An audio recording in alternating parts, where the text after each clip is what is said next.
आज का इस सुबह का प्रोग्राम में जो हाजिर हुए, सब जानते हैं कि आज इंटरनेशनल हम लोगों का लिए आज इंटरनेशनल वर्किंग डे, इंटरनेशनल मे डे, जिसको हम लोग ने ऑब्जर्व करते हैं। और ये ऐतिहासिक मे दिवसेर যে তাৎপর্য, সে তাৎপর্য আমরা প্রত্যেকেই অনুভव করি और प्रत्येके बुझी। हम ज्यादा बात नहीं बोलेंगे सुबह। आज का प्रोग्राम हम लोग मीडिया का प्रोग्राम, आज ही का सुबह का जो प्रोग्राम यहाँ पर ही हम लोग खत्म करेंगे। हम लोग शाम का जो प्रोग्राम है, प्रोग्राम आज का दिन में नहीं करेंगे। हम लोग डिसाइड जो किए हैं, क्योंकि बड़ा लड़ाई एक के बाद एक चल रहा था हम लोगों का। कुछ दिन पहले यूनियन रिकॉग्निशन का इलेक्शन हुआ। ये यूनियन रिकॉग्निशन का इलेक्शन में भारी मतों से हम लोगों से वर्कर का सपोर्ट मिला। यूनियन रिकॉग्निशन इलेक्शन खत्म होते ना होते हम लोगों को कोऑपरेटिव क्रेडिट सोसाइटी का इलेक्शन का सामने हम लोगों को उसको फेस करना पड़ा। सिर्फ इलेक्शन नहीं, इलेक्शन का साथ साथ बहुत सारे घटना इसका पीछे भी कन्टिन्यूअस तौर पे घटते चला। যদি শুধু নির্বাচনকেই আমাদেরকে সামনে রেখে এই লড়াইটা লড়তে হতো তাহলে তার একটা প্রেক্ষাপট ছিল। কিন্তু নির্বাচনকে কেন্দ্র করে 12 ফেব্রুয়ারি নির্বাচনের দিন ঘোষণা হওয়া, সেই 12 ফেব্রুয়ারি দিনকে পোস্টপোন করানো এবং অ্যাডমিনিস্ট্রেটর বসিয়ে সিসিএস কে পেছনে দরজা দিয়ে লুট করার যে পরিকল্পনা, এই সামগ্রিক পরিকল্পনাকে আমাদেরকে ফেস করতে হয়েছে। এবং হাইকোর্টে যাওয়া, হাইকোর্ট থেকে রায় আনা, তারপর নমিনেশন উল্টো করাকে কেন্দ্র করে যে সমস্ত ঘটনাগুলো ঘটেছে, আমি এই বিস্তৃত ব্যাখ্যা আজকে আর করছি না। কিন্তু শাসক শ্রেণীর যে আগ্রাসী চেহারা আজকের দিনে দাঁড়িয়ে আমরা যেটাকে প্রত্যক্ষ করছি, সেটা শুধু কোনো ইন্ডাস্ট্রির ক্ষেত্রে সীমাবদ্ধ নেই। এই আগ্রাসী চেহারা আমাদের সমাজের অভ্যন্তর, সেটাকে আমরা ফেস করেছি, সেটাকেও আমাদেরকে তার বিরুদ্ধে আমাদেরকে লড়াইটা লড়তে হয়েছে। ये सीसीएस इलेक्शन सिर्फ मामूली इलेक्शन का तौर पे नहीं रहा। अल्टीमेट सीसीएस इलेक्शन हम लोगों को सारे वर्कर का अपना सेफ्टी, सारे वर्कर का यूनिटी, ये लड़ाई का साथ भी हम लोगों को जोड़ना पड़ा। जात का नाम पे, भाषा का नाम पे एक दादागिरी पूरा चित्तरंजन के अंदर ये दादागिरी को इम्प्लीमेंट करने के लिए कभी सोचा था कि निर्मल हेम्ब्रम का घर में ईट पत्थर मार के, सुशील सरुण को घर से किडनैप करके ये इलेक्शन का ये माहौल को उन लोग जीत जाएंगे। इस सारे घटना को हम लोगों को रेजिस्ट करना पड़ा। सब मिल के हम लोग ये लड़ाई लड़े और इसलिए हम लोग ने डिसीजन हम लोगों ने लिया कि मे डे हम लोगों के लिए सबसे महत्वपूर्ण दिन है। हमारे কাছে मे डे শুধুমাত্র কোনো আনুষ্ঠানিকতা নয়, এমন নয় যে শুধুমাত্র একটা পতাকা উত্তোলনের মধ্যে দিয়ে मे डे কাজ হয়ে শেষ হয়ে যায়, তা নয়। আমাদের কাছে मे डे এর গুরুত্ব অপরিসীম। আমাদের কাছে প্রতিটা দিন আজকের দিনে দাঁড়িয়ে চিত্তরঞ্জন কারখানার ভেতরে প্রতিটা দিন 8 ঘন্টা শ্রমের দাবির যে লড়াই, শ্রমিকের অধিকার রক্ষার লড়াই, নতুন শ্রম কোডের নাম করে যেরকম ভাবে সরকারের কর্পোরেটের স্বার্থে যে নীতি যা গ্রহণ করা হচ্ছে, তার বিরুদ্ধে যে লড়াই, সেই লড়াই আমাদেরকে প্রতিদিন প্রতি মুহূর্তে লড়তে হচ্ছে। আর এই লড়াই আগামী দিনে আরো সংঘবদ্ধ চেহারায় আমাদেরকে নিয়ে যেতে হবে। और इसलिए हम लोग ऑर्गेनाइज किए थे कुछ दिन पहले 30 मार्च को ऑल इंडिया नेशनल कन्वेंशन। ये ऑल इंडिया नेशनल कन्वेंशन में डिसीजन आया कि 5 से 12 तारीख मई महीना में 5 से 12 तारीख के अंदर पूरा देश भर railway privatisation, railway corporatisation, rail को बेच देने का जो कोशिश चल रहा है, इसका खिलाफ पूरा देश भर प्रोटेस्ट आंदोलन मूवमेंट मई महीना का 5 से 12 तारीख का अंदर होगा। इसका बीच में हम लोगों को भी डिसीजन लेना पड़ेगा कि 5 से 12 तारीख का बीच चित्तरंजन का अंदर में भी हम लोग कैसे मूवमेंट खड़ा करेंगे, क्या हम लोगों का आंदोलन का रूपरेखा क्या होगा। और ये खड़ा करने के लिए जो मीटिंग होगा, वो मीटिंग हम लोग मेडे का अवसर पर, मेडे का को सामने रखते हुए वो मीटिंग हम लोग ऑर्गेनाइज करना चाहेंगे। और वो कुछ दिन का अंदर आप लोगों के पास तो मैसेज आप लोगों के पास जाएंगे। ऑफिसर अब हमारा ऑफिस बेरर मीटिंग करके एग्जीक्यूटिव ग्रुप का साथ डिस्कशन करने के बाद ये हम लोगों ने सबको पास डिक्लेयर करेंगे। लेकिन मेडे का जो मीटिंग हम लोगों के लिए आज का लड़ाई का साथ इंक्लूडेड करते हुए हम लोगों ने उसको आगे दिन करेंगे, ये डिसीजन हम लोगों ने लिया। अब से कारणে আমরা আগামী দিনে আপনাদেরকে হচ্ছে আহ্বান জানাবো যে আজকের প্রেক্ষাপটে দাঁড়িয়ে 1886 সালের যে লড়াই, সে লড়াই আজকেও সমানভাবে প্রাসঙ্গিক। আজকেও শ্রমিকের ঘামের মেহনতের যে ন্যূনতম মর্যাদা, সেই মর্যাদা আজকেও আমরা পাচ্ছি না। তাকে কেড়ে নেওয়ার জন্য প্রতি মুহূর্তে প্রচেষ্টা চলছে। আজকে চিত্তরঞ্জন কারখানার অফলোডিং আউটসোর্সিং আজকাল কোনো নতুন শব্দ নয়। অফলোডিং আউটসোর্সিং এর ভয়ানক চেহারা আমাদের নিজেদের হাতের কাজকে প্রতি মুহূর্তে ছিনিয়ে নিচ্ছে। একটার পর একটা ডিপার্টমেন্ট বন্ধ হচ্ছে। चित्तरंजन का सबसे बड़ा स्टील फैक्ट्री बंद हुआ। स्टील फैक्ट्री बंद हुआ कोई मामूली बात नहीं है, ये एक तो इंडिकेशन है। आगे भी ऐसा करके हर डिपार्टमेंट का काम बाहर में जाएगा और वो डिपार्टमेंट धीरे धीरे डिपार्टमेंट से वर्कर को दूसरा एक जगह में शिफ्टिंग करने का काम चल रहा है। 1986 সালে 8 ঘন্টা এবং ন্যূনতম মজুরির দাবিতে যে লড়াই সংগঠিত হয়েছিল, আজকের দিনে দাঁড়িয়েও সেই লড়াই সমানভাবে প্রাসঙ্গিক। আজকের দিনে দাঁড়িয়েও এই পে কমিশন গঠনের কথা শুধুমাত্র কেন্দ্রীয় সরকার ঘোষণা করেছে, लेकिन एक पे कमीशन घोषणा होने के बाद 3 महीना होने चल रहा है, अभी उसका कमिटी मेंबर कौन है ये कोई नहीं जानता। सिर्फ कमिटी एक पे कमीशन होगा, ये डिक्लेयर करने से एक पे कमीशन नहीं बढ़ जाएगा। आज के दिने আমাদের ন্যূনতম মজুরির যে দাবি, সে দাবি আজকের দিনে দাঁড়িয়ে সমানভাবে প্রাসঙ্গিক। এই পে কমিশন ঘোষণার পরবর্তী পদক্ষেপ কোনো কিছু গ্রহণ হচ্ছে না। আমাদের চিত্তরঞ্জনে ইউনিয়ন কমিশনের নির্বাচন হলো, এই নির্বাচন হওয়ার পরও এখনো পর্যন্ত ইউনিয়নের সঙ্গে কারখানার উৎপাদন সংক্রান্ত বিষয়ে কোনো আলোচনা, যে প্যাটার্নে হওয়া উচিত সে প্যাটার্নে কোনো আলোচনা হচ্ছে না। বলুন, ট্যাক্সন মোটর শপের প্রোডাকশন কমে গেল, কার সঙ্গে আলোচনা করে এই সিদ্ধান্ত গ্রহণ হলো?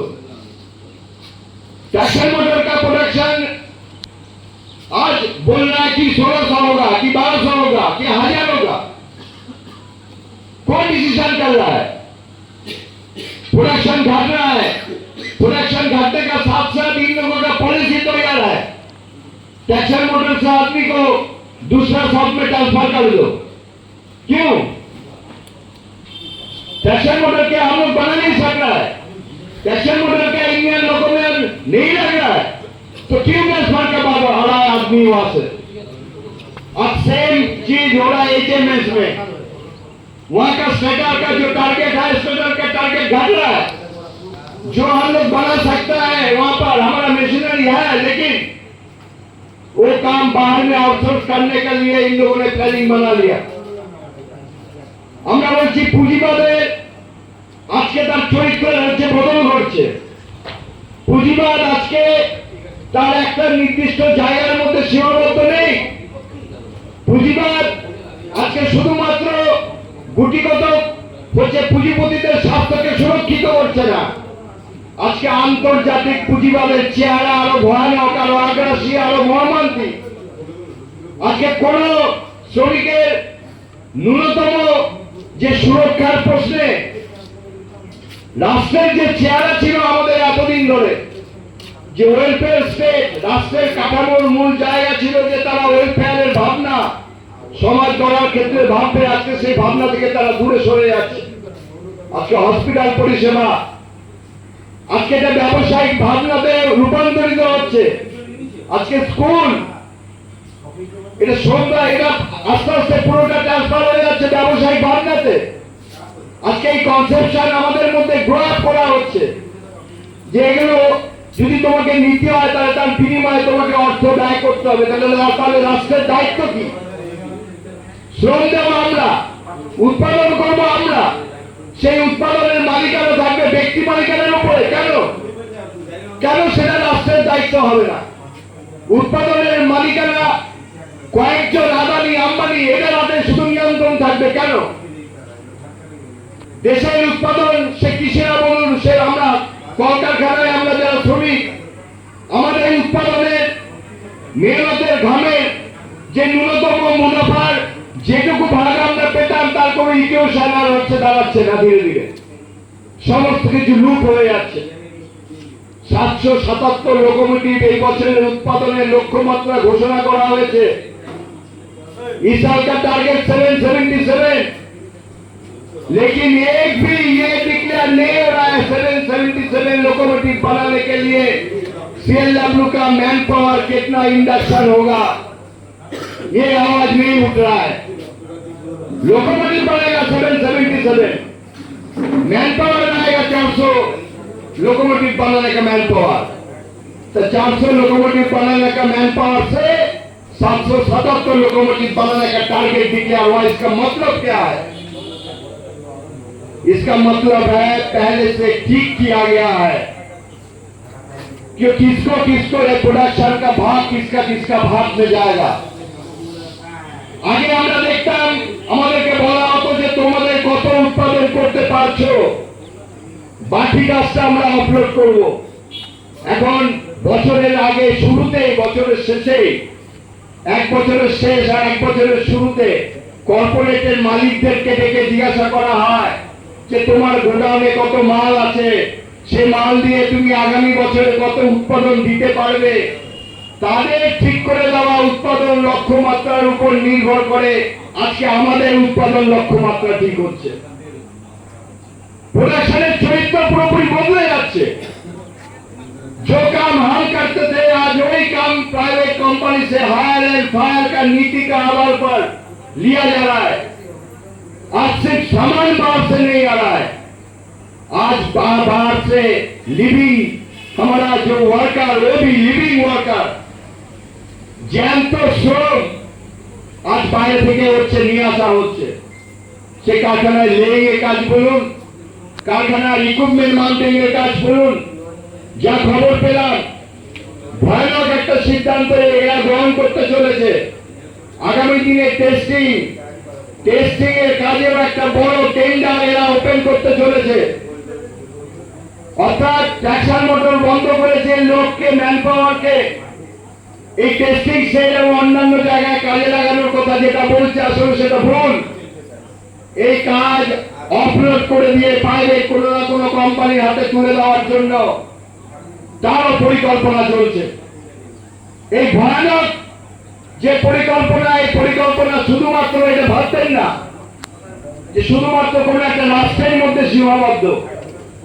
এই ভয়ানক ষড়যন্ত্র গোটা আন্তর্জাতিক ক্ষেত্রে সীমাবদ্ধ।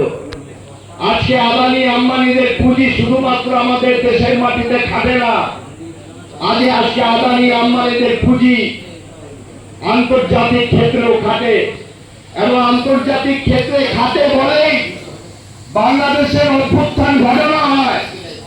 আন্তর্জাতিক ক্ষেত্রে পুঁজি খাটে বলেই পৃথিবীর বিভিন্ন দেশে যুদ্ধ এটা ভাববেন না যে শুধুমাত্র কয়েকটা রাষ্ট্রের ভেতরকার লড়াই না, এই প্রত্যেকটা লড়াইয়ের পেছনে রয়েছে আন্তর্জাতিক পুঁজির কারসাজি।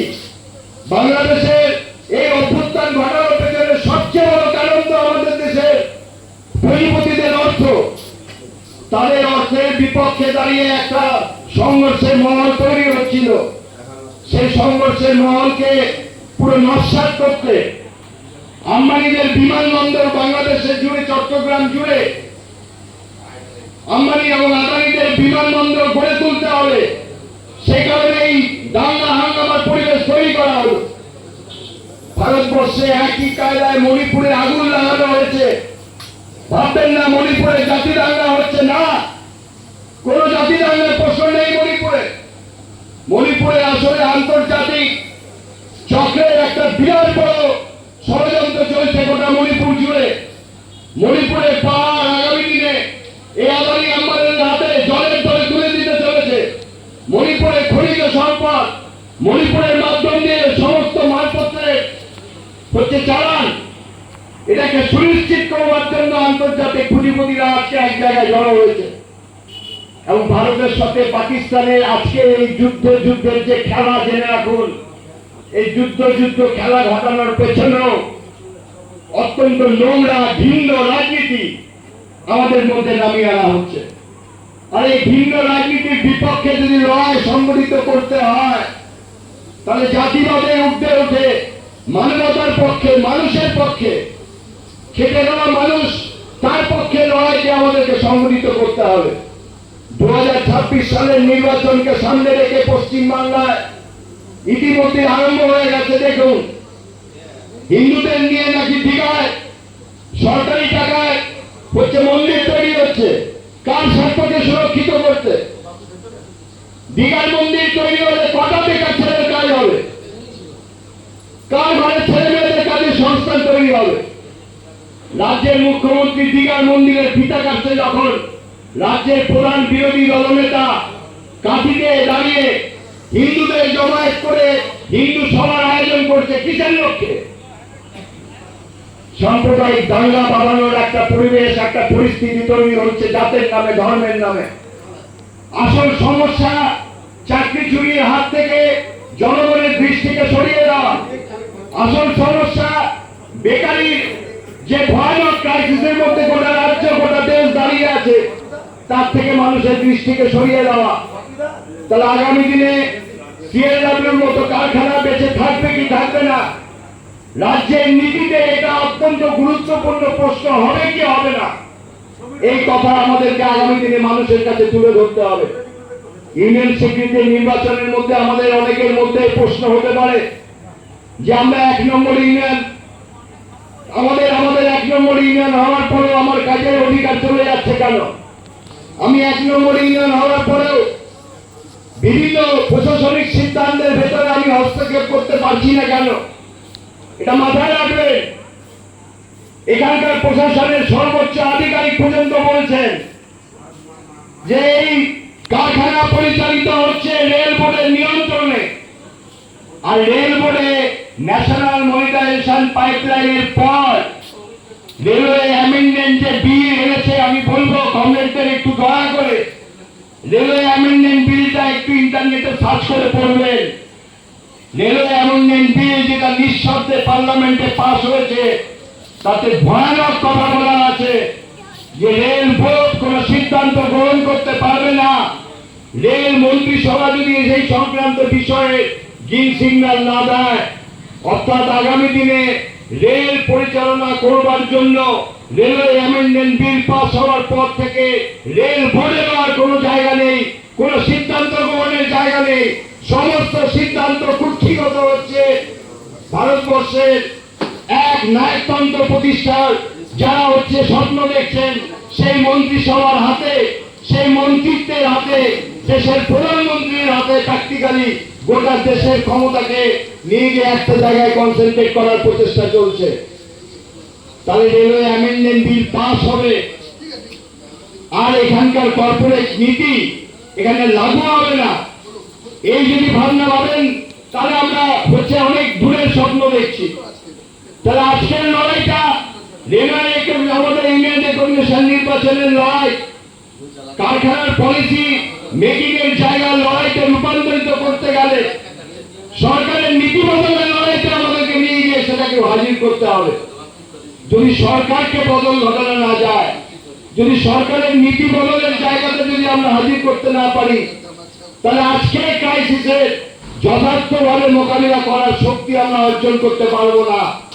নিশ্চিতভাবে রেলকে চাপ দিয়ে আমাদের রেল বোর্ডের মিটিং ইত্যাদি যেগুলো আমাদের হয় সেগুলো করবার জন্য আমরা দাবি তুলব, কিন্তু এটা মাথায় রাখবেন এটাই শেষ কথা নয়।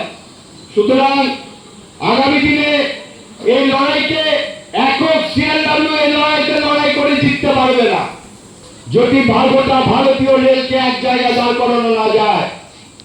আইসিএফ এর কমরেডরা এখানে রবীন্দ্র মঞ্চে এসে বলে গেছে, শুনেছেন কি বলে গেছে তারা, যে তাদের কারখানার সংকট কম নয়, প্র্যাকটিক্যালি সোজাসুজিভাবে আমাদের চাইতে আরো আগ্রাসী চেহারা সেখানে ঢুকে পড়েছে।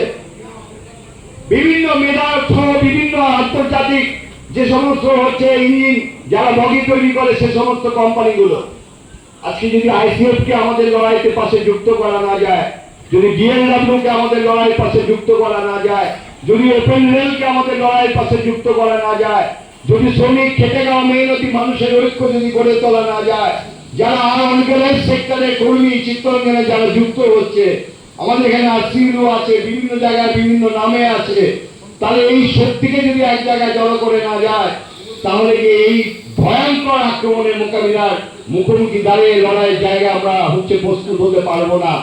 আর সেই প্রস্তুতি গ্রহণ করব আমরা, এবং এই মে মাস থেকেই সেই লড়াইয়ের প্রস্তুতি আমাদের শুরু করতে হবে। দুটো নির্বাচনের গুরুত্বপূর্ণ জয় আমাদের অনুকূলে এসছে, নিশ্চিতভাবে আমাদেরকে মনে সাহস যোগাচ্ছে যে আগামী দিনে গোটা দেশ বদলের যে স্বপ্ন আমরা দেখছি, সরকারের নীতি বদলের যে লড়াইয়ের কথা আমরা বলছি, মানুষ যদি যথার্থভাবে মানুষের কাছে পৌঁছানো যায়, যদি যথার্থ বন্ধু হয়ে তার পাশে দাঁড়ানো যায়, যদি সঠিক ন্যায় নীতির উপরে যদি সংগঠনকে পরিচালনা করা যায়, তাহলে মানুষের সমর্থন পাওয়া যায়। এই দুটো নির্বাচন হচ্ছে সেই দৃষ্টি আমাদেরকে খুলে দিয়েছে। নিশ্চিতভাবে মানুষের এই যে বিপুল প্রত্যাশা, মানুষের এই যে বিপুল ভালোবাসা আমরা পেয়েছি, নিশ্চিতভাবে আগামী দিনে তাকে সংগত করতে আমরা সক্ষম হব।